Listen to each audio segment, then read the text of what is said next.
what are the main differences and the main factors that you should consider when picking the right country? It's a good question. So, there's no one single factor that determines a good place above all, right? It's a multiple factors coming together.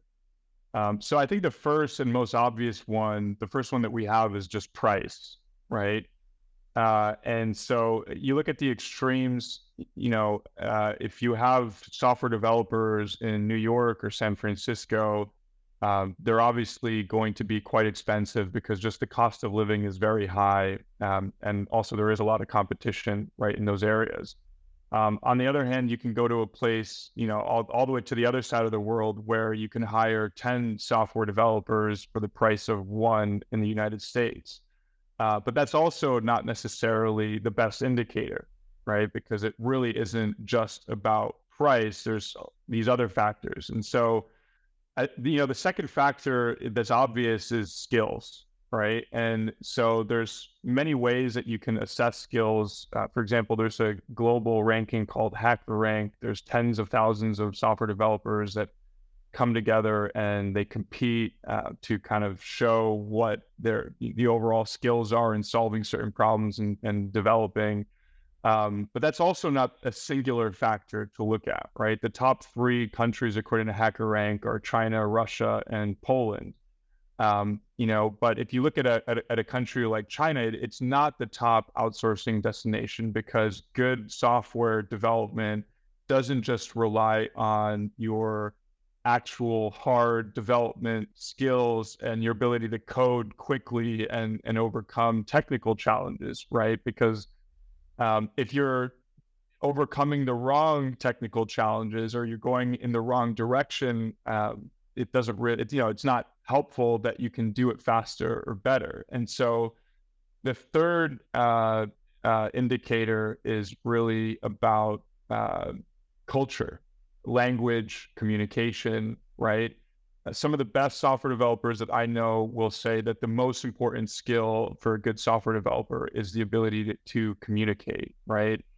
And so, with my experience working across a handful of countries and in different places, the ability to, it's not just doing the work that's assigned or executing on things, but, it's the ability to challenge, to think critically, to look at the business goals that are being achieved and being able to pivot and come up with new solutions and new recommendations and new approaches when it makes sense, right? And so you want to be able to work with people that not only understand and can communicate the language, but also have those cultural skills that are aligned with the team that you're working with. For example, places like Eastern Europe, right? And then I would say the fourth biggest area here would just be looking at overall security, which is both cybersecurity and IP security, right? And so you could look at places like the Global Cybersecurity Index to see culturally and as people and as countries what is important, and because it's, software development, a good software development, security is built into every step of the process, right? But you also want to make sure that that the country and the region that you're outsourcing to values cybersecurity as one of the core areas. And the second one is, of course, IP security, right? So working with the US, working with countries in the European Union that have strong frameworks, legal frameworks, intellectual property protection frameworks. That's really key because your information stolen or replicated, right? So you've mentioned these 4 factors now. You said the salary, which is obvious, like the annual salary on average, and the cost of living is one factor that determines a good location.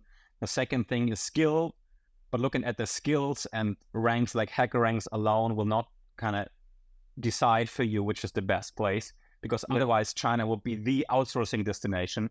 Number 3 is the culture, meaning you need to find a culture, especially for a US company, that just by nature is a good fit. And 4 is just the environment, cybersecurity. Maybe you mentioned Eastern Europe. The EU has very strong intellectual property and GDPR, right? Euvic works with Poland mainly. In just a couple sentences, why do you think, accounting all these factors, Poland is one of the go-to destinations right now in the near future. Yeah.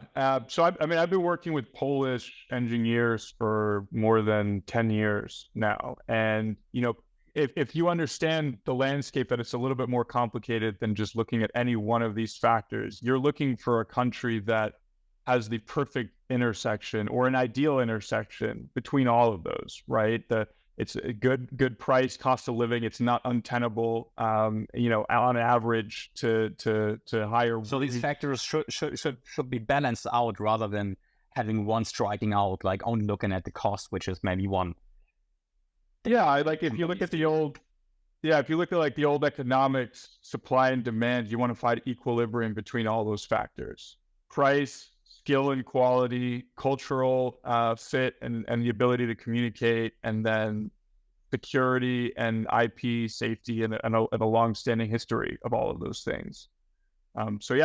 Poland has all of those factors, and it's ranked very highly for all of them according to objective fact. And so, by choosing Polish teams and Polish engineers, all of those things stack up, and statistically, we just have a greater probability of putting high performance teams in place to get the job done.